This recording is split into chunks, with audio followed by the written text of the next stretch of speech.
Hello everybody, and Jess here, and welcome back to Symphogear XV, episode 3. Everything rhymes today, right? XV3, here Symphogear. It's gonna be a good episode, I feel. Especially after what happened in the previous one, and maybe good is not putting it well. It's going to be interesting, for sure, because nothing good came out of the previous episode. Like in world, right? When it comes to the story, this season is telling. The previous episode was a whole lot of bad.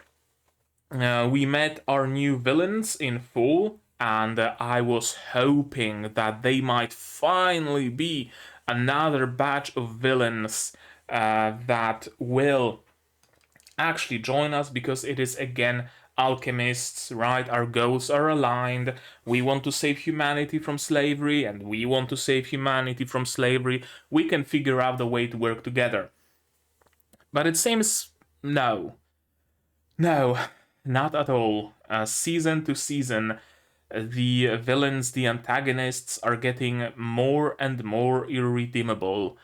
It was very easy to redeem Chris. A little bit harder, maybe, to redeem the members of the FIS. Even harder to redeem Carol. Then came our beloved trio of alchemists, who were they hard to redeem? Kinda, sorta. Honestly, hard to tell. Maybe they were a little easier to redeem than Carol, actually. I don't know. And now those characters came here, another trio of alchemists, and maybe the goons, quote unquote. Although no, not even them. It's not like the Overlord is the big bad here, and there are those tiny little small goons who are just following orders. No, maybe the werewolf girl, but the vampire girl, well, she was single-handedly responsible for re-traumatizing Tsubasa and killing like hundreds of thousands of people with a single attack. Not something that can be easily redeemed, is it?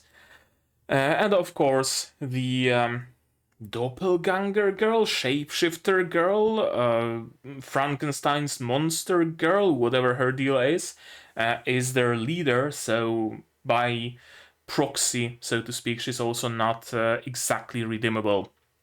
We don't know much about the werewolf girl, besides the fact that what she showed us wasn't much. She seemed quite weak, but then again, she claims that she got orders to not engage in full, right?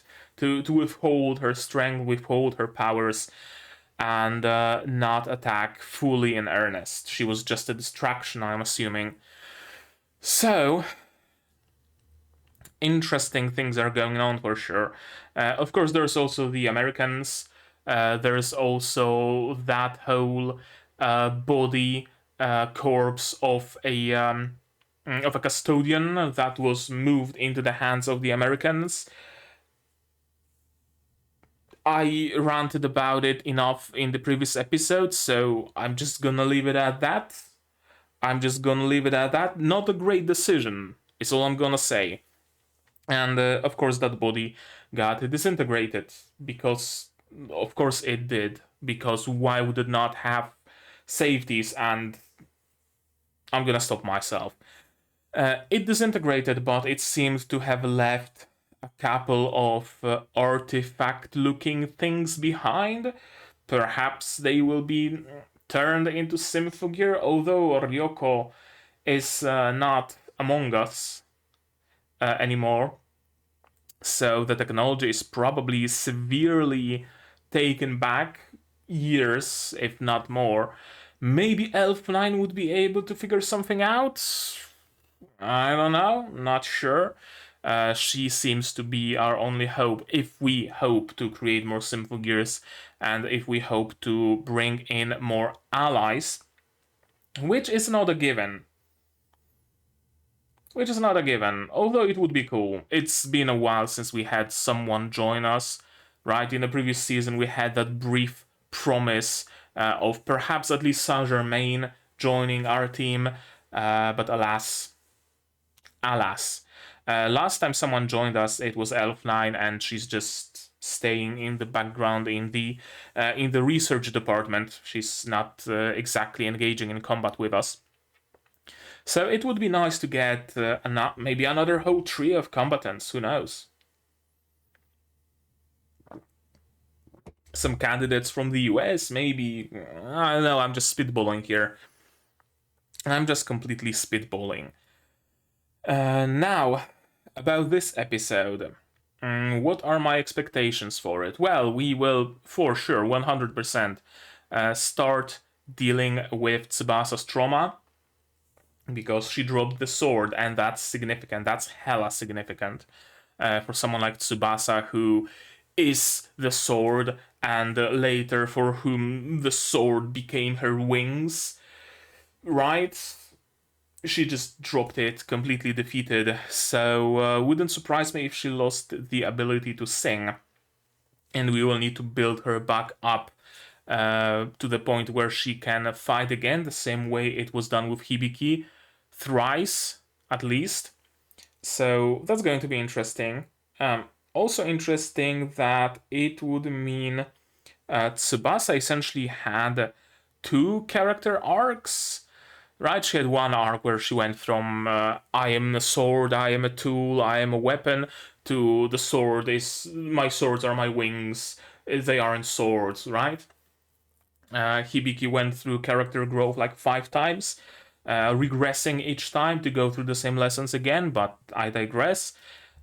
Chris, besides the initial episodes where she was introduced, she didn't really get that much growth. Maria had like 2. Well, the initial introduction alongside Kirika and Shirabe. Then she had a bit of a growth in the season with Carol, but everybody got some character growth there, although Maria actually got some, because the rest, Maria and Tsubasa actually got some character growth in that season. Everybody else just regressed and went back to status quo. Again, I digress.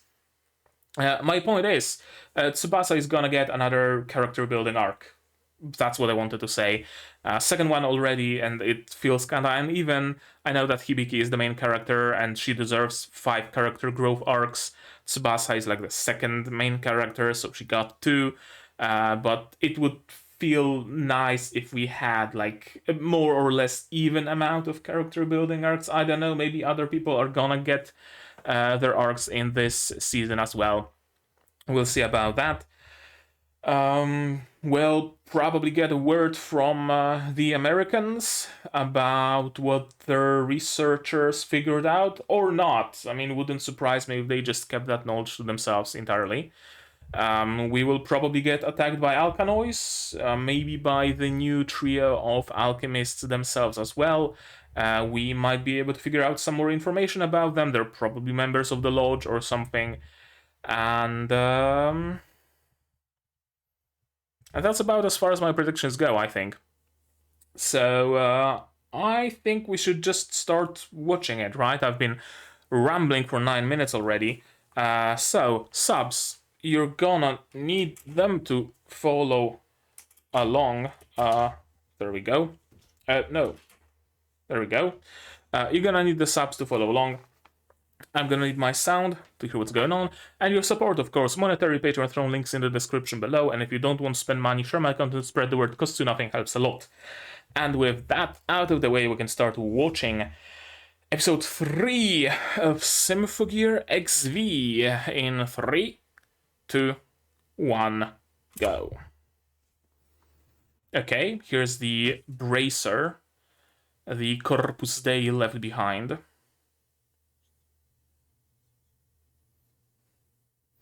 Are you sure you have no need for what remains of it?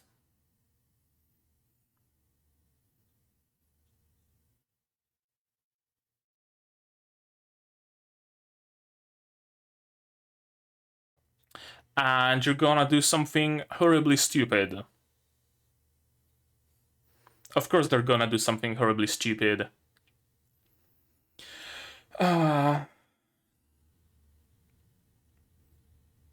Like, it's one thing to reject divinity when the divinity doesn't show itself. It's another thing to reject divinity when a corpse of a deity disintegrated in front of your eyes. Right? So they can keep saying that, oh, we reject the gods and the magic and the mumbo jumbo, science, yeah, America, screeching eagles, right? But it's stupid of them to do that. Like, straight up.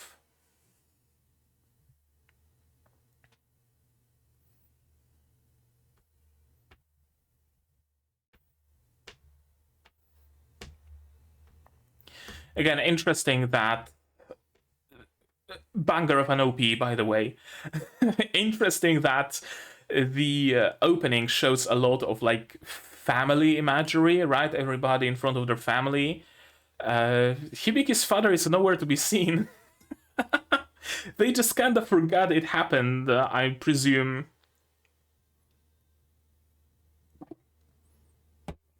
Or they'd much rather pretend it never happened. I fucking love the scarf fists. But something tells me it would feel a little better if it wasn't spoiled in the OP. Okay, 70k. Not quite 100k as I thought, but I mean, still bad.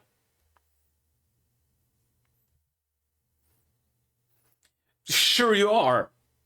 Absolutely. You always say you're fine, but you're not really fine.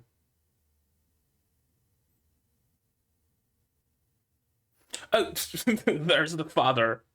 There we go.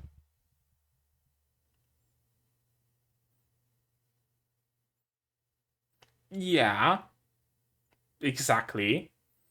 You probably want some therapy, honestly.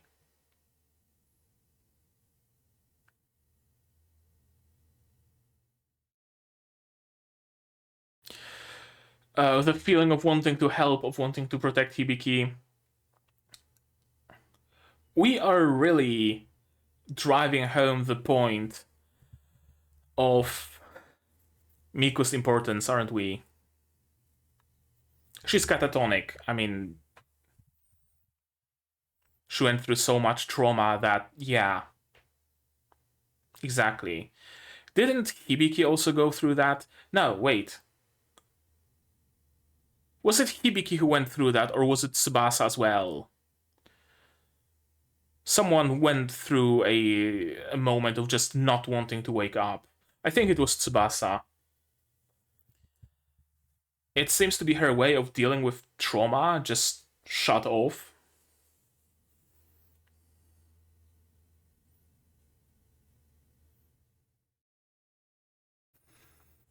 Why do you think that? They can just summon alkanoids.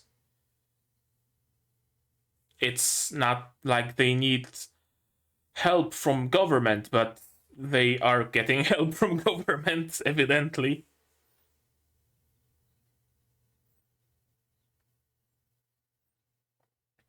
Oh, right, and she did something like fucky-wacky with her eyes to Tsubasa. Full moon?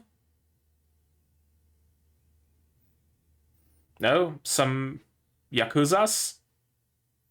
Yeah, already on it. Is she riding her suitcase? Is it motorized? That'd be cool. It probably is.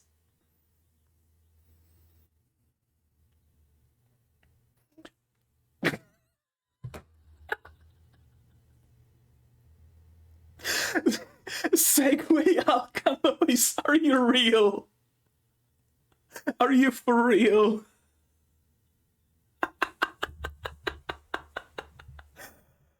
Uh Alkanoids on segways. I didn't think I'd live the day to see that. Oh.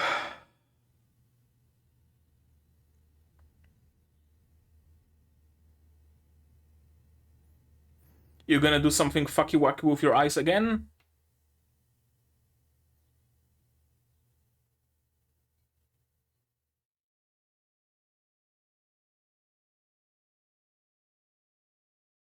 Cue angels descending from the heavens. There we go. Are we getting henshin for Chris?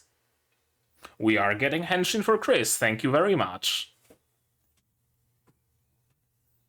Is it sped up? I feel like it's sped up a little.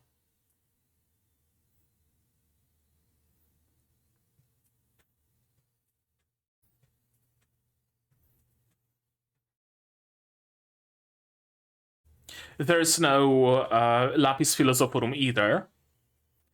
Although from what I heard from you guys... oh, well, that's a way to reload your gun. Lapis Philosophorum actually is in those henshins, but it was cut out for some reason.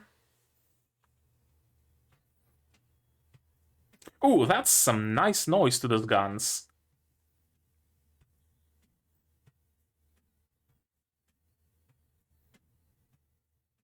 Ooh, okay. That's a cool montage.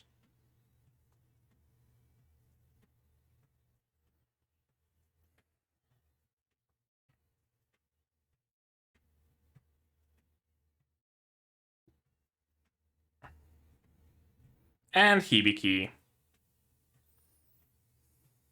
Ranger and Tank. The minimal viable team. There's noise behind you.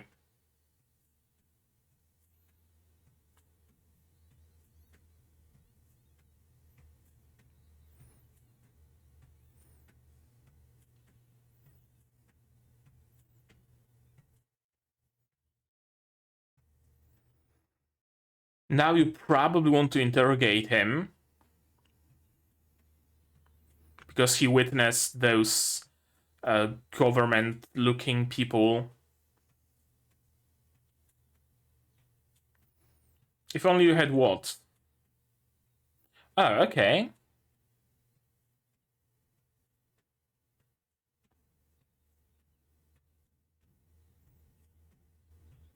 Datosh Temo.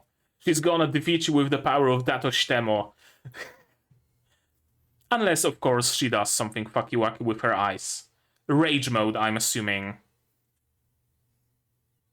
That's what it does. It just aggroes whoever she uses her rage sight on.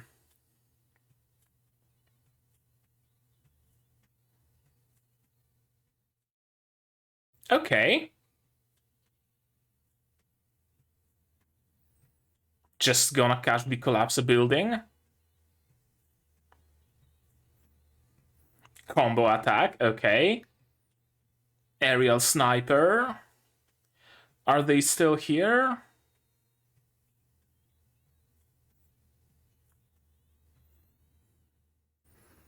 Okay, is one of them gonna stop it?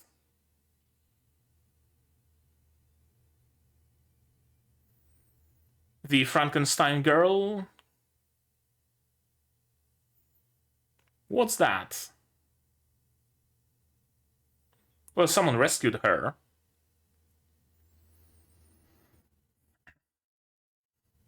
Blood.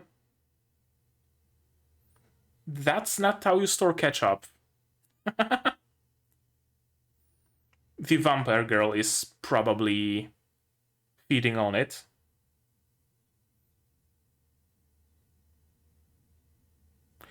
First time I hear of this blood type. Okay, it's just bullshit anime blood type.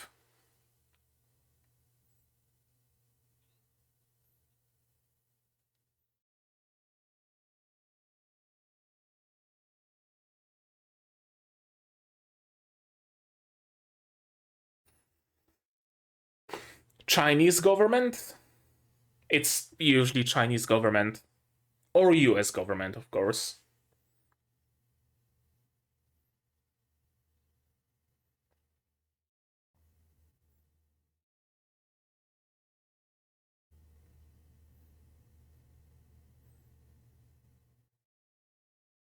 It probably was. If there's one thing that Americans notoriously want, that's power. So if they can somehow, I don't know, use the technology or something, then they absolutely will. If they can use the lunar remnants to create a low orbital ion cannon to threaten the whole of world, they will. I see that blood cylinder.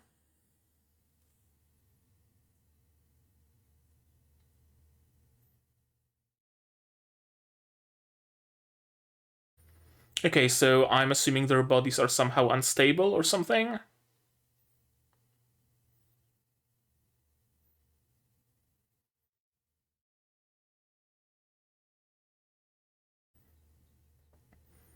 Okay, they're trying to make them sympathetic. I see what's going on.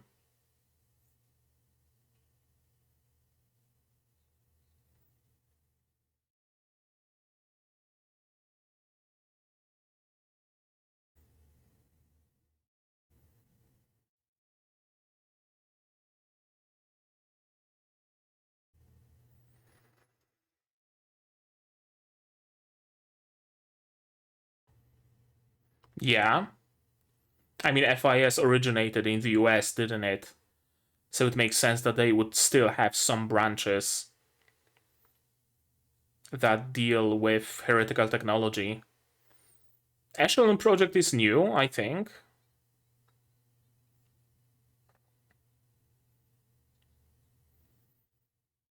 Believed being the keyword here.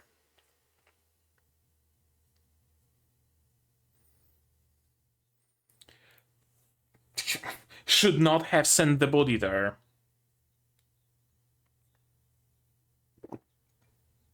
Shemha.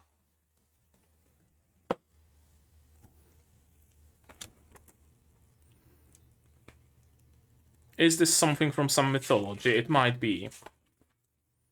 Just gonna take note of it.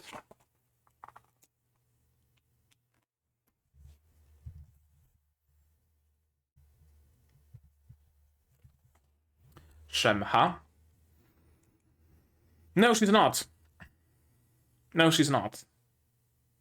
She's conscious, but I doubt she's okay.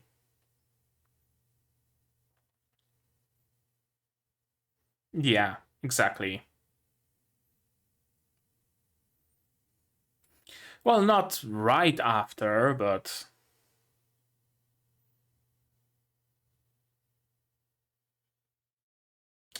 And the cranky old fart, of course.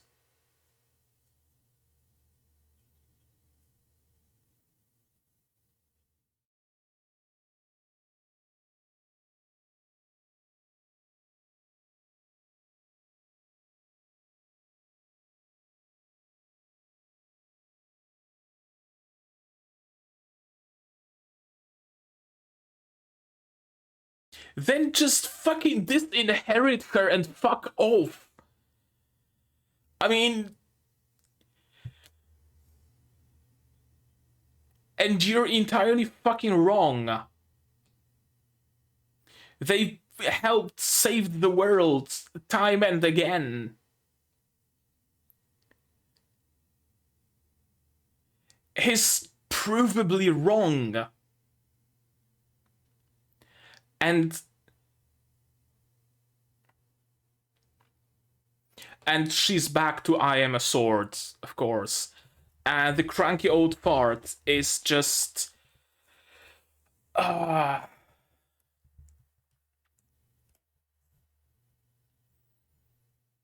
Tsubasa's grandfather. I mean, I fully believe that he's some sort of a villain in this story.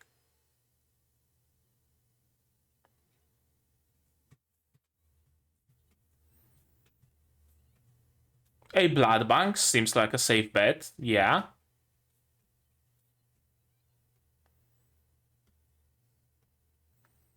I mean, where are...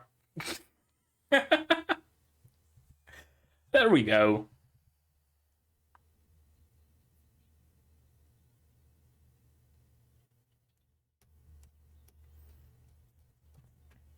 Too late.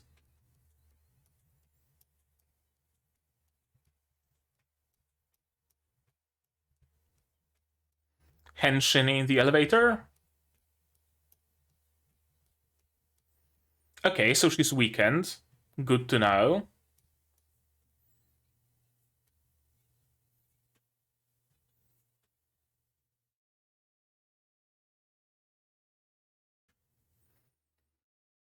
Henshin?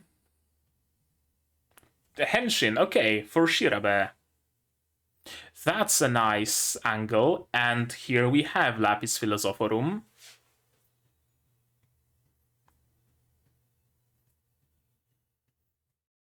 Starting with skates, interesting. She usually had Heelys.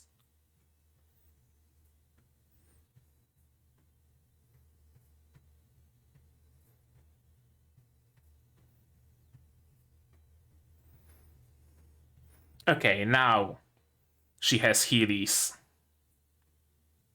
They are really leaning into her as like an whatchamacallit, acrobat, uh, uh, fuck, skater, right? Like, there's that sport where they skate but dance skating, whatever you call it.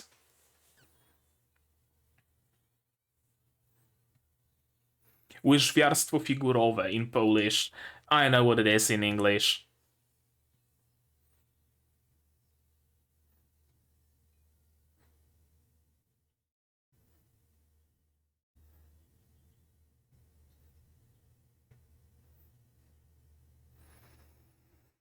And while they are weakened.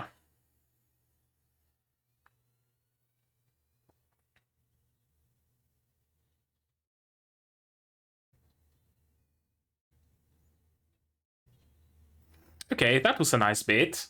That ready go.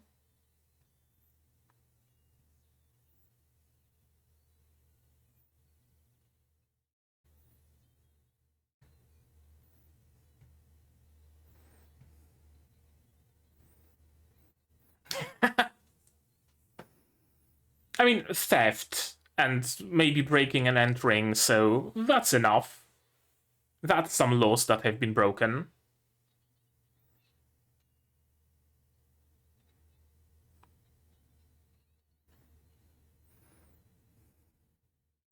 Okay, she can protect herself with the wings.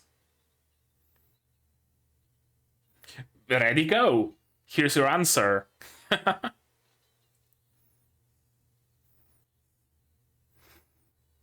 Okay, a whole transformation sequence for their combiner attack.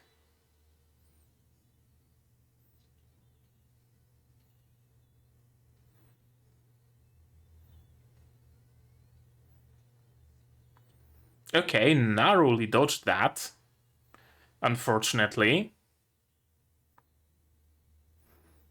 But it's self-correcting, because it has propulsion and whatnot.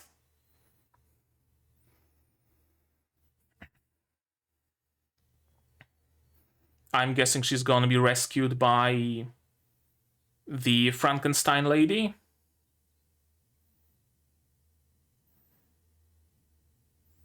Or some emergency teleportation vial. You already did, so...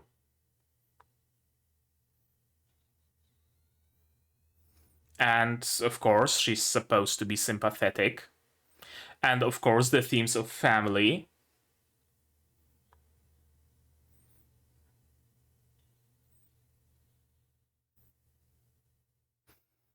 That's some cool music. That's a big EMP.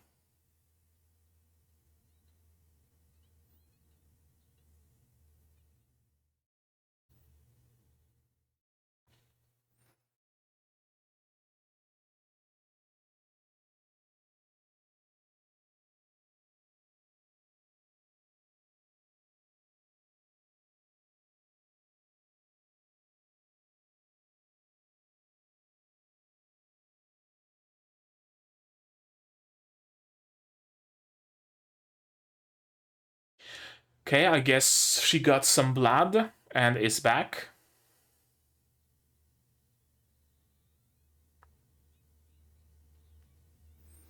Daedalus End. Yeah. You're in no shape to fight.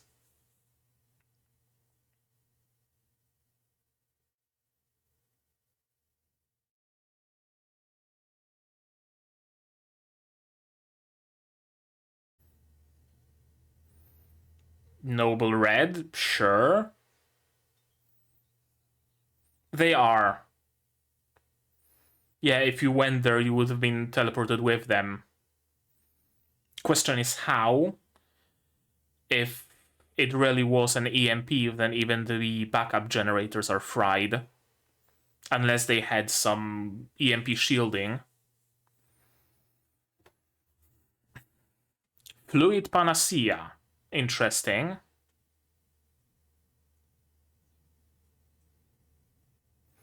Is that, of course. Of course. I mean,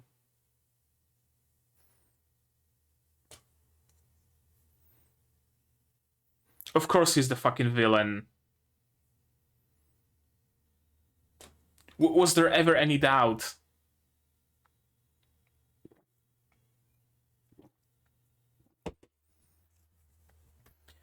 Uh, although, I admit, I thought he's gonna be an independent villain. That there's gonna be the alchemists, and there's gonna be the cranky old fuck. And we're gonna have to deal with both of them, right? Actual struggle and political struggle, kind of sort of deal. That's sometimes common. Actually, kind of common in shows where you have like aliens or monsters or whatever are invading the Earth, and some agency has to fight those monsters, but also there's government oversight, and they need to go against the government. It's kind of common, actually. But yeah, I thought we're going for that. I did not think that he's gonna be working with the alchemists.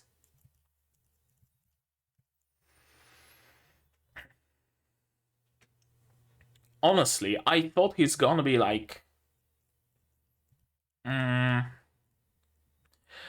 over eager in his sense of justice, so to speak.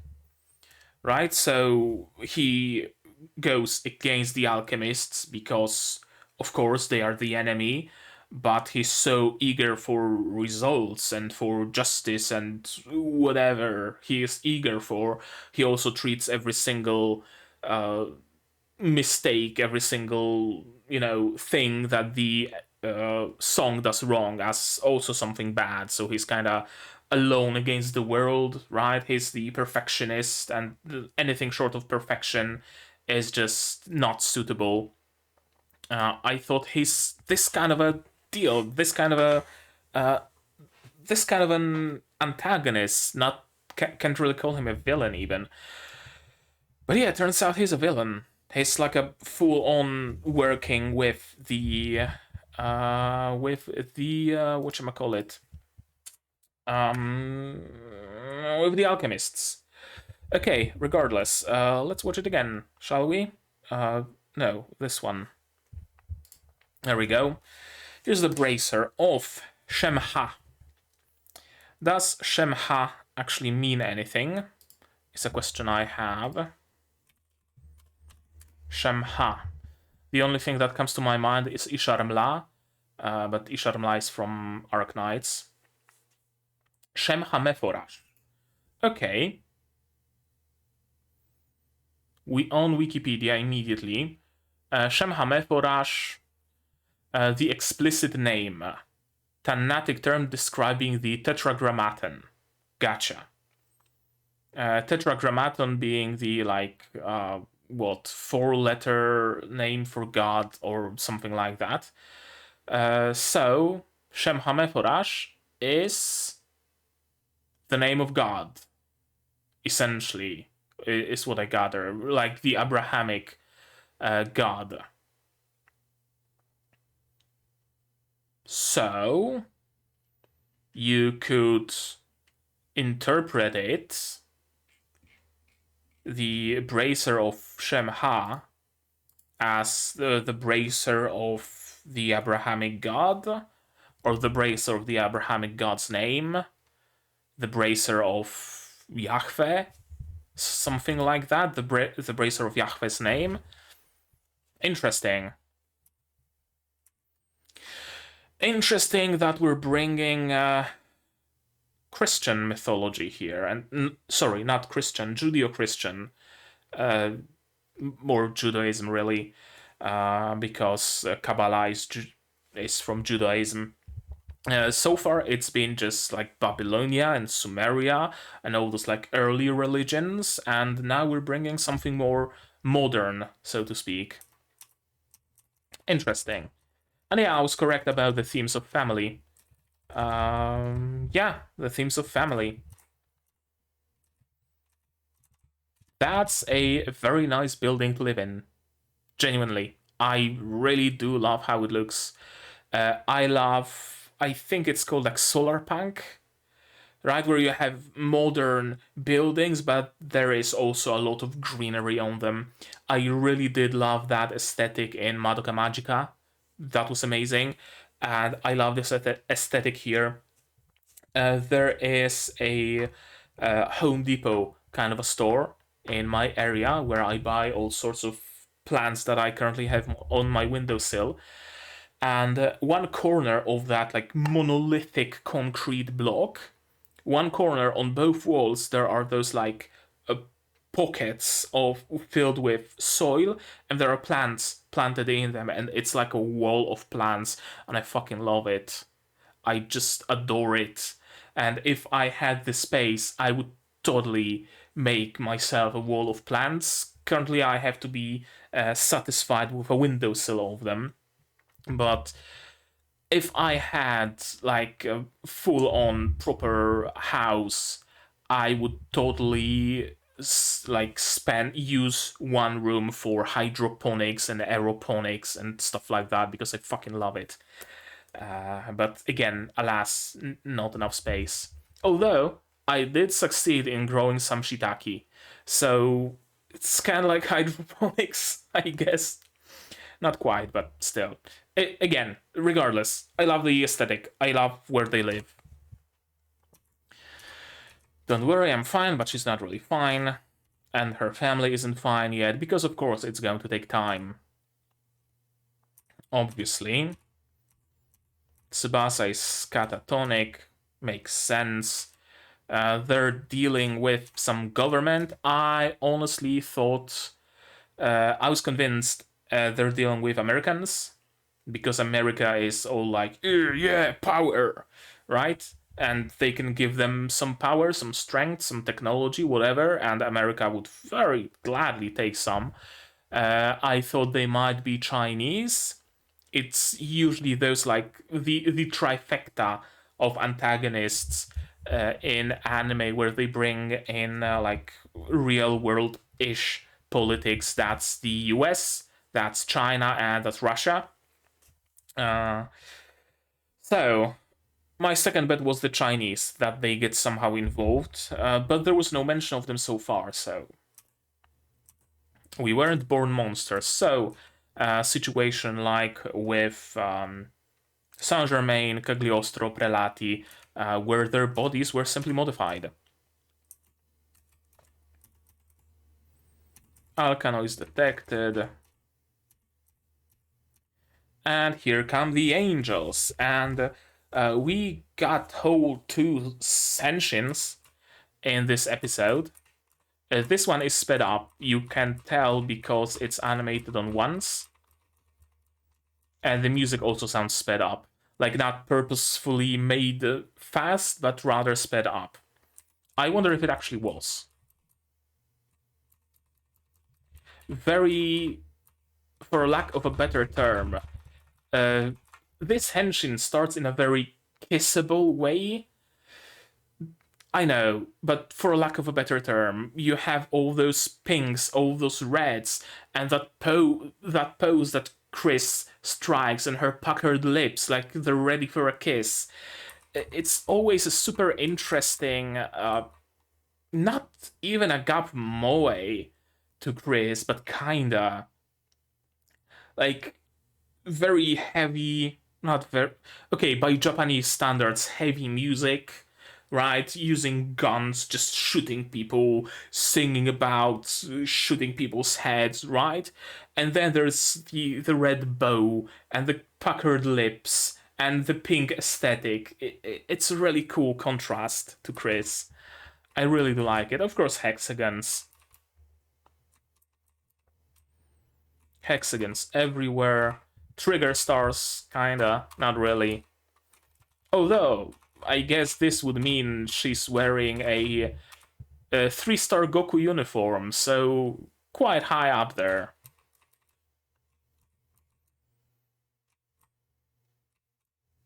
Okay, that's quite a few more stars. This is interesting. It like rips a hole in the space-time. And some magical circles. Chris falls through them. And catches those ribbons. Yeah, very ribbony, very bowy aesthetic. Those like ribbons going around her legs, turning into high heels with bow, and the bow on the small of her back. And more ribbons. SGRO2 Ichiaval.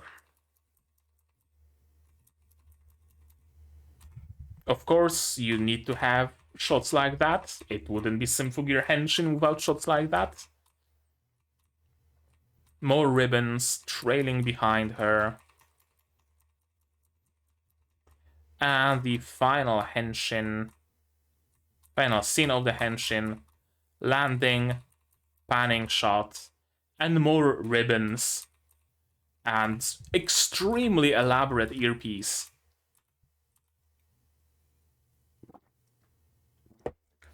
Then again, in case of Chris, it's not even an earpiece, it's a headpiece. So of course it would be more elaborate. System all green, normal operation. And the brand new relic. That's a cool frame. That's a really cool frame. I really like it.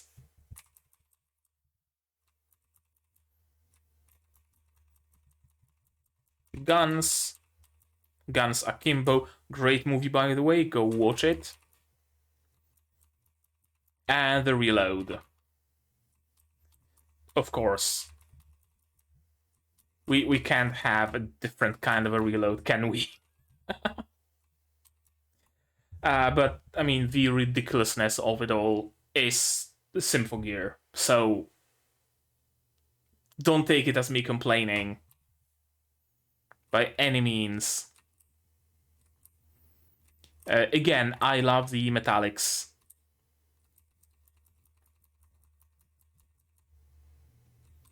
I love the metallic shine on those bullets, on elements of her armor.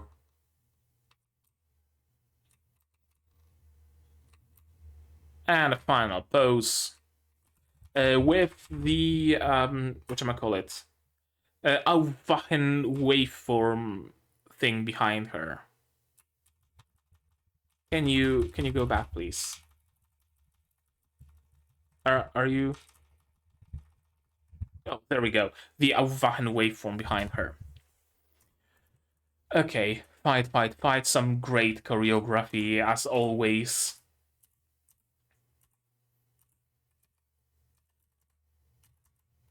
Hibiki to the rescue. We did our homework, of course. They didn't really do their homework. I thought that they might have actually like observed what was going on from behind the scenes, but in hindsight, it's just Tsubasa's grandfather that told them all they needed to know. So, that already explains a lot, and it already prepares us for a lot as well. Also, her eyes apparently have the power to enrage people. I thought it might be some form of mind control. It might be some form of like being able to look through the opponent's eyes to maybe infiltrate some area, but it's nothing as long term. It seems it's just a brief like aggro. It's a brief, aggro skill that enrages the enemy and forces them to attack you recklessly, and you can possibly use that recklessness. Interesting. Retreating. Nope.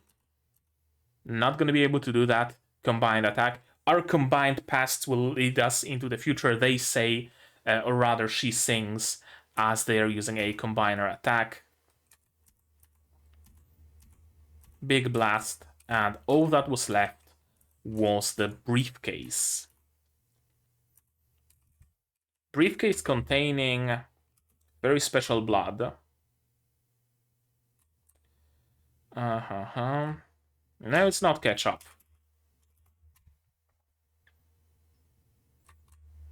Whole blood for transfusions, indeed. It's more common nowadays to separate it into components first. It is actually. It is more common to separate it into like plasma, red blood cells, because someone might not need red blood cells, they just need the plasma, and someone might not need the plasma, they just are low on blood cells, so you can just administer what's necessary. If someone doesn't need the plasma but needs blood cells and you transfuse them with whole blood, their blood pressure is gonna spike because suddenly there's more blood in their system than there needs to be. RHXX oil. RHXX oil. Google doesn't autocomplete it, so I'm assuming that's very much specific to Symphogear, and yeah, there are Symphogear screenshots and Symphogear wiki. RH blood group system. That's all that Wikipedia has. No, there isn't anything with X's in it. So it's safe to assume it's just a bullshit anime blood type. Okay, there we go. Very rare blood type. Interesting why they need it. Most likely suspect is the US government. Of course, and although, no, it can't be the US government. Because the cranky old fart is extremely nationalistic. He's a purebred nationalist. He wouldn't work with the US, would he? Okay, so maybe the US isn't that. Although, how would they have. No, they got their hands on the bracer because they attacked the US facility. Okay. Makes sense.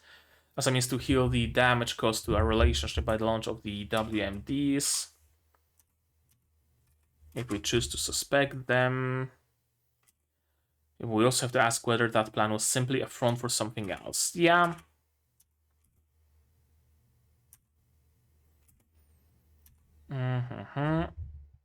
Ties, familial ties, found family perhaps. Something along those lines. And they need blood, this special bullshit blood, to live or to use their powers. Possibly both. Interesting. Interesting. Saint-Germain and her friends didn't need to do anything specific to just upkeep their bodies, right? They didn't need to drink some special blood, they didn't need to take transfusions or anything of the sort. Their bodies were just changed, and that's that, it just works. Meanwhile, they need some super special bullshit blood. Why? Is it because their transformation is imperfect? Possibly.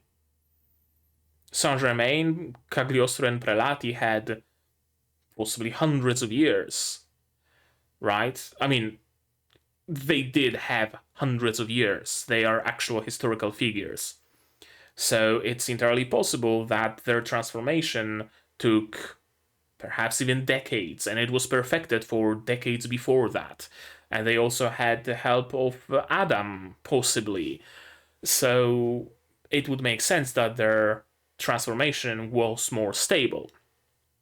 They might have been just very quickly transformed, or perhaps with not enough skill, right? It was a shoddy job. It does the job, it gives them powers. Sure, there's the downside of needing to drink some blood every now and then, but at least it was done quickly and it's sufficient. Another possibility would be that the changes are too much. All in all, Cagliostro Prelati and Saint-Germain are human. They just changed their sex. They are just plain old human. They don't have special eyes, they don't have animal ears, nothing of the sort. So that transformation from a human to a different human is inherently more stable. These two were transformed from a human into a vampire and from a human into a werewolf. Humans don't have elven ears, they don't have fangs, they don't have special eyes, they don't have kemonomimi ears, right? They don't have a butt plug connector to control some sentient suitcase. So that lowers the stability of transformation. So they need some external thing to keep the transformation stable and keep their bodies from just breaking down. That would be my prediction. Actually, I'm just gonna note it down. Why make predictions and not note them down if I can note them down?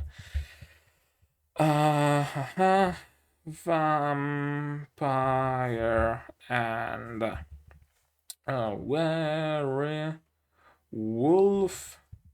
need blood to keep their bodies stable due to the changes. Okay, that's a prediction. That's a theory. I think a true one. Or, I mean, we'll see. Also interesting why they would turn specifically into a werewolf and a vampire. Interesting. You don't need to be a vampire to have like magical eyes, right? Could it be that they were given blood of one of the first vampires, the blood of one of the first werewolves, and that's how they were transformed? That's why they need more blood? Like she was given the blood of Blood Tepesh? Or, fuck it, the blood of the Wandering Jew? Why not? We're bringing Christianity and Judaism in it. She could have been given the blood of the Wandering Jew. And the werewolf? Who was the first werewolf? I actually don't know. I just know about the vampires, that it was the Wandering Jew. Werewolves? Nothing rings a bell, honestly. And that's why they need more blood, because this super special blood, it's not only like, you know, zero type that can take A and B and give to A and B and to AB, right? But this blood is maybe like lacking genes so that it can be transfused into anybody and take on the genes of the blood in the carrier, in the person. So they would either need this super special rare blood, or they would need the blood that they initially got. So blood of Vlad Tepes, assuming that's where she got the blood from. Interesting. I want to learn more about them.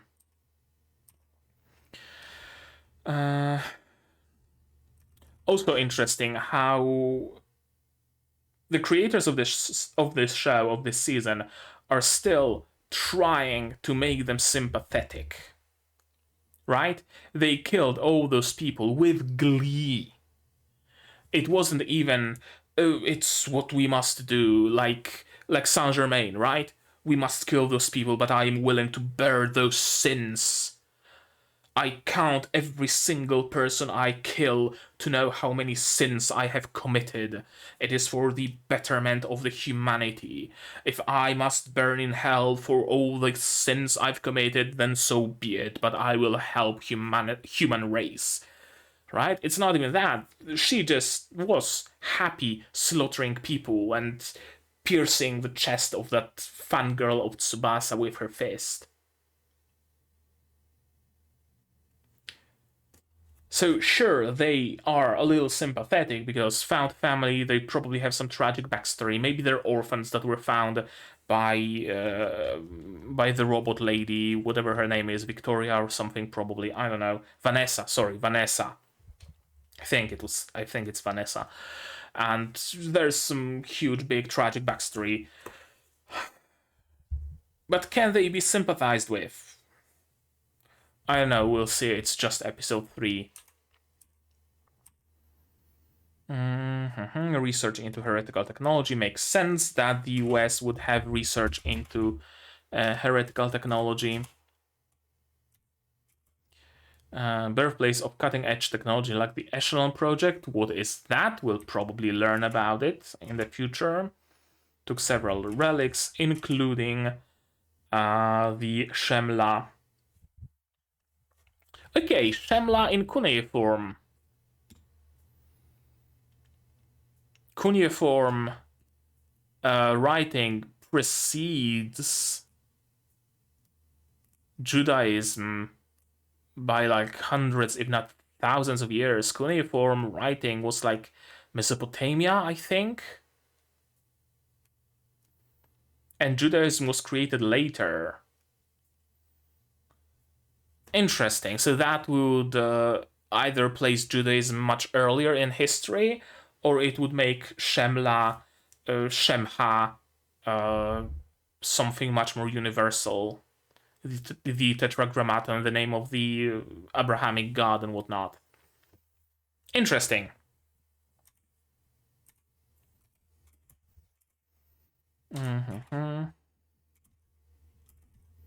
Tsubasa is here, but of course she's not okay. She's anything but okay. Because this motherfucker exists. Like, usually when there is like an asshole parent or an asshole grandparent who's disappointed with their offspring, right? Oh, you aren't carrying the torch of the whatever family. We were potters all this time and you decided to pick up fucking fletching. You fucking Fletcher, you. Pottery is where it's at, right? Then usually it ends up with just disinheriting that child, right? I have no son. I have no daughter. Granddaughter, no. My daughter never bore any children, right? Those sorts of lines. This dude is going above and beyond. He's just calling up her granddaughter just to rub it in that she sucks. Like, legit, he's creating a whole ass fucking video conference at her granddaughter's job to tell her, hey, yo, you suck, and you're not a part of this family. I'm still gonna keep calling you, but you're not a part of this family. You're not a granddaughter of mine. Like, he's just spiteful for no fucking reason. You are not qualified to be a true sentinel, then fuck off! You genuinely pisses me off. He genuinely does. If she's not qualified to be a true sentinel, then just, write her off. Oh well, she's not qualified to be a true sentinel, whatever. I'm gonna make more grandchildren, I'm gonna make more children, maybe some other child of mine will be better at being a sentinel. But no, he's just fucking laser focused on Tsubasa for some godforsaken reason. And songs cannot protect the world. You couldn't be any more wrong, you motherfucker! motherfucker! How dense can you be? Like, sorry, I'm getting exasperated a little. I'm getting all hot and bothered here, but it's one thing to be an asshole and to be like, songs cannot protect the world in fucking season 1, when they're just discovering the technology or something. Oh, you're working on this song technology. Well, it won't save the world, right? That makes sense. They saved the world in season 1, they saved the world in season 2, they saved the world in season 3, they saved the world in season 4.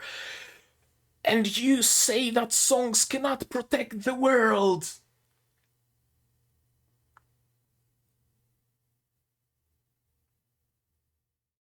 It's one thing to be an asshole. It's another to be wrong and an asshole about it. I fucking hate his guts. And that was even before I learned that he's working with the fucking alchemists and he caused his granddaughter to be re-traumatized and now he's yelling at her for being re-traumatized.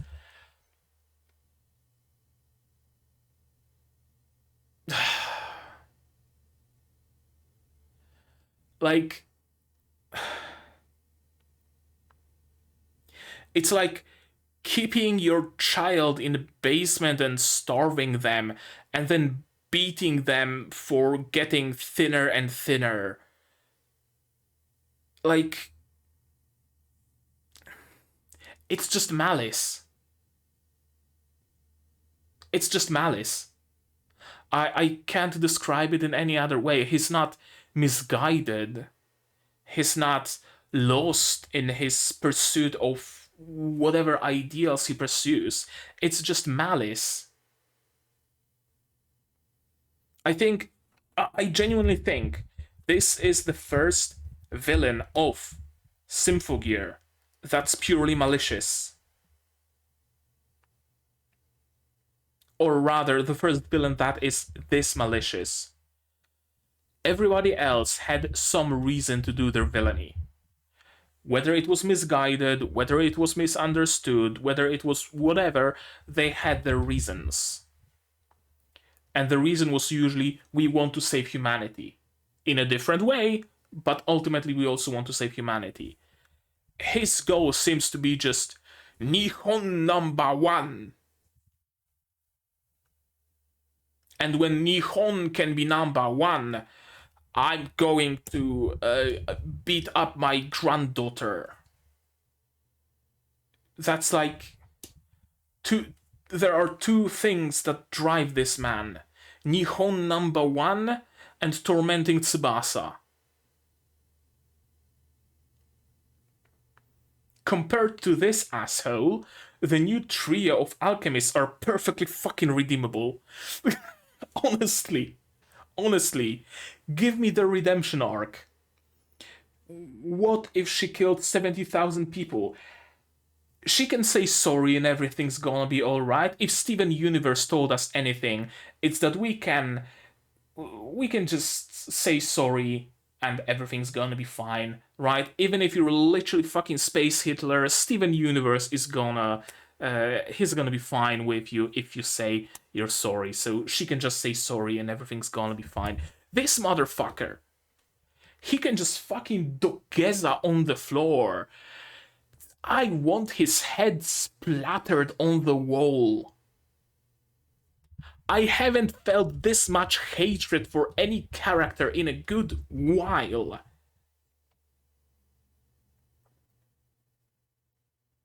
Genuinely.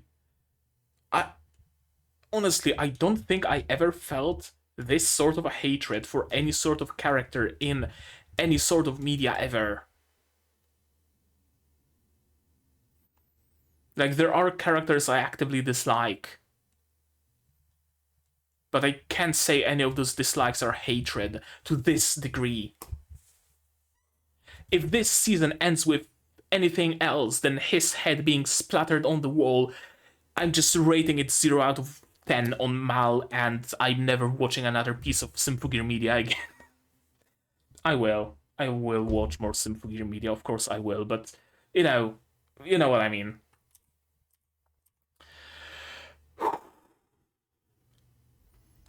If they're after blood, these guys must actually fuck. I need to reset my head from all this hate. Those guys must actually be vampires. Sure enough. Okay, Shirabe's Henshin. That's gonna make me feel better. We finally have the Lapis Philosophorum. Sparkle, Sparkle. Where Chris had, whatchamacallit, ribbons, Shirabe has sparkles. Also interesting, figure skating. Figure skating. Figure skating. That's the name of the sport. Figure skating. She has ice skates, interesting. She always had Heelys. But as I said, they are really leaning into the figure skating shtick with her this season. Yeah, that's just figure skating. And spreading the hexagons around. Yo-yos are first, well, after skates, some great shots. Panning, rotating, wide shots. This is just extra. Those yo-yos just traveling up her thighs, jumping on her boobs, and flying into the air. And then they turn into mallet-looking things that turn into chainsaws. SG-1, IO-1, Shushagana. Chainsaw arms. Hey, look, it's the Chainsaw Woman. That's a cool anime, I heard. And now she gets her signature Heelys.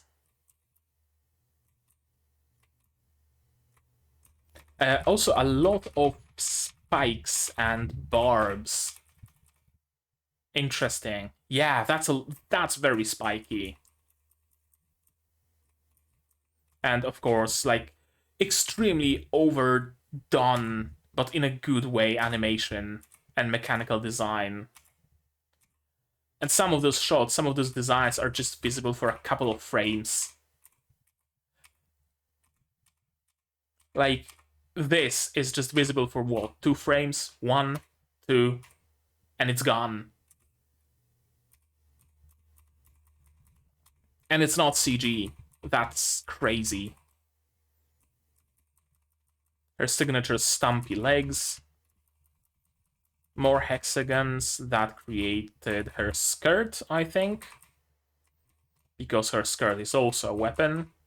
Like whirl blade kind of thing. Creates her earpiece. It's really a miracle that it didn't cut her hair. System all green. Double green even. Normal operation. Also, I think this is the first henshin here where the character that gets henshin actually interacts with it and changes something about it. Usually it's all just purely automatic, but here she folds down those little thingamajigs to create different thingamajigs. Also, this transformation of the relic, another amazing frame. Plenty of hearts, plenty of love. And interestingly, her twin tails are last, and we see the inner workings of it. Yeah, you see the bustos on the inside that she shoots out, so there is some internal fabrication module that creates them and stores them. And this is cool. From making a heart to grasping 2 yo-yos, that's actually great. I love it. Yo-yos are whirling autonomously, of course.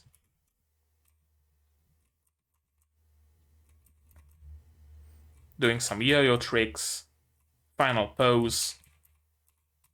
her Aufwachen waveform, and she really like fits inside of this Aufwachen waveform, which is interesting. And yeah, she's henshined. And another cool fight sequence. It's Shirabe and Kirika, so of course it has to be a great fight sequence. There is no other duo that works as great together as they do. Those noises seem to be modeled after like a discarded banana peel, which is interesting.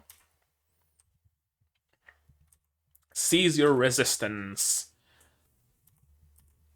And just kicked her in the face. And then there's this. This is like another henshin. That's like the third henshin essentially in this episode. Sorry. Also, great moment.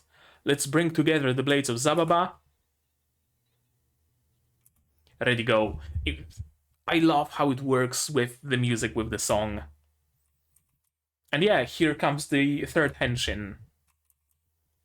Turning her scythe into dual kamas, essentially. Discarding her twin tails. Interestingly, it seems like she's not detaching just the shells, but the shells with her twin tails inside, which begs the question, how do those twin tails attach? Okay, there they are. There we go.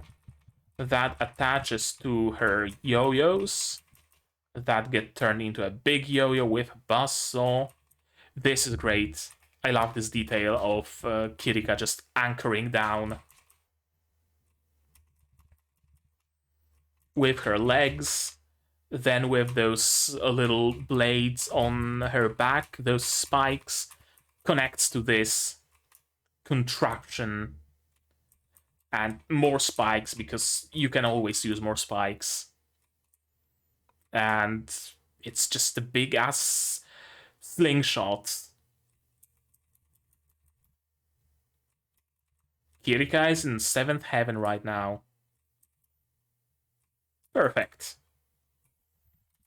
And of course it's seeking, so even if she managed to dodge that, she's not gonna manage to dodge it again. Yeah, we're supposed to be sympathetic, aren't we? I'm gonna protect my family, and here comes the family. Big ass EMP, and a little bit of a showcase of her abilities. Detachable rocket arms, rocket boots, and who knows what else. She's a cyborg kind of deal, so possibilities are limitless, essentially. Taking the patients hostage.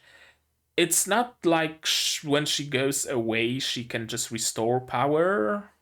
It doesn't work like that. EMPs don't work like that.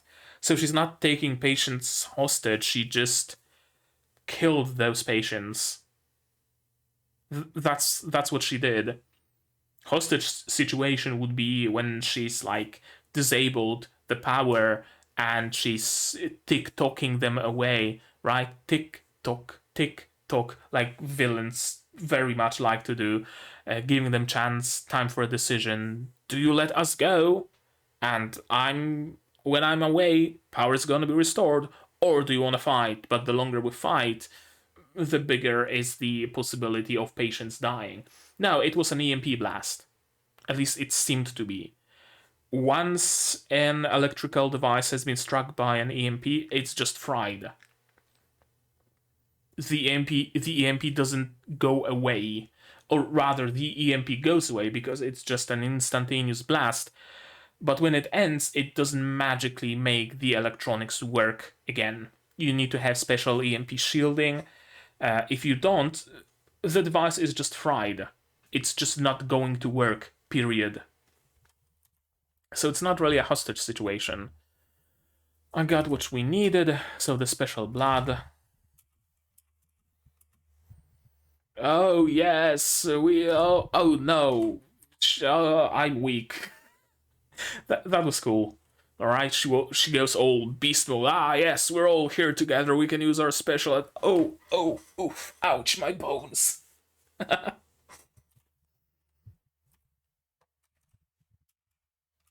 Noble red. That tells me nothing and probably has no significance besides red blood. And the nobility, maybe. And of course, she's working with this motherfucker. Having fallen from grace, this is what we need for Japan to reclaim its rightful place. Divinity. The divine... Is he gonna be the final boss? Is he going to achieve divinity? Is he gonna do the thing that Adam was trying to do? He's gonna turn into a god. And we're gonna need the God Slayer to kill him. Let me note it down. I don't know what his name is, so I'm just gonna say cranky old... capitalized. Cranky old fuck. It's a proper noun after all, proper name. Cranky old fuck turns into a god, becomes final boss. Which would be interesting if that's what they're gonna do, because that means the plot line of Custodians would not be closed unless it's deemed less important than the plot of him becoming a god. So we deal with Custodians sometime in the meantime, and then he arrives as the final boss. Possible. But I don't think a single season will be enough to deal with him and his pursuit of divinity, with the Custodians, with the lunar ruins, and with the Curse of Balal. That's also something we need to deal with. Interesting. The divine power. And that's that. Yeah. Well, that took a little longer than I expected. I was hoping to be done in a little over an hour, but it's an hour and 17 minutes. I mean, Symphogear deserves the time, so I have no regrets. That was an interesting episode. That was a very interesting episode because usually there are those breakthrough points, I guess you could call them. Right, we are introduced to a villain, and then, haha, turns out they're not the real villain, there's a different villain. Or we are introduced to a villain and we don't learn of their motivations, and then like 3 episodes in, we learn about their motivations. And then 3 episodes in, we learn that they weren't the actual villain, there's someone else. And then 3 episodes later, we have the final fight with that final villain, right? It's usually very spread out. This is 3 episodes, and in those 3 episodes, we already got multiple of those breakthrough points, right? First, we were introduced to, in episode 1, we were introduced to what we thought were the new villains. In episode 2, we were shown the power of those new villains. In episode 3, we got that, not a bait and switch, but that, whatchamacallit? That surprise moment, I'm just gonna say, of, haha, you thought it's actually a different person who's the villain. And we also learn of their motivations, all in 3 episodes. So, what's gonna happen in 9 more?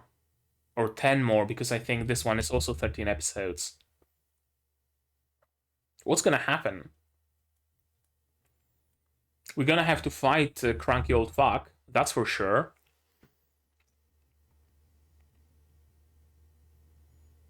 Question is, what else does he need to achieve divinity? He has the bracer. Does he need something more? Does he need to repeat what Adam did and tap into the ley lines? I'm not sure. I'm not sure. Is it going to be an season of Cat and Mouse, where he goes to capture some relic and we go there to stop him and we slowly but surely start learning about who the real villain is? I don't think so. That's not a formula that screams Symphogear to me. What does scream Symphogear to me is episode 4. The alchemists need to procure something else. Episode 5, some ritual starts. Episode 6, cranky old fuck becomes a god and we need to fight him. Episode 7, the entirety of space and time gets erased, and Aoi Yuki becomes a god again. Episode 8, Hibiki recreates the world from her memories. Episode 9, I don't know. I'm completely spitballing here. But yeah, what does seem more like a Symphogear progression would be fighting cranky old fuck by episode 5 or 6, and then fucking Custodians descend onto this earth. And in episode 12, we need to fight Custodians. We need to fight fucking Yahweh himself. Wouldn't surprise me at this point. Wouldn't surprise me at all. Oh boy. This season is really, like, up there. The previous season was already was full of outlandish things, combination attacks and combo forms and fighting gods. But this one's gonna jump the shark again. It already did. It already did jump the shark, but it's gonna keep jumping more and more sharks until the finale comes, and I don't even know what's going to happen in the finale. I have no clue. I'm completely at a loss. At a good loss.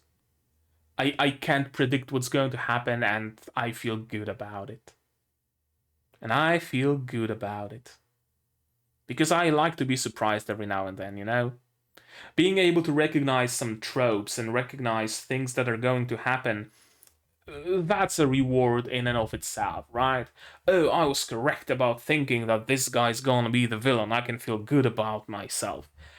But being surprised and having that, moment just to whack you in the face, that's a pleasure of its own. And I think I'm gonna get more of it with this season. Okay, I think that's gonna be it. I don't think there's anything more that needs to be said, but if you disagree and if you wanna say something more, you can do so in the comments down below, of course. What did you think of this episode, of my reaction, my theories, stuff like that? No spoilers, please, I beg of you. You don't want me to be spoiled, I don't want me to be spoiled, so no spoilers. If you do want to talk spoilers with fellow Symphogear fans, however, there's Discord here, also linked in the description. You can join it, click the link, use the invite, and you can talk spoilers of Symphogear in the Symphogear channel, and I'm just not gonna read them, if you mark them as spoilers, of course.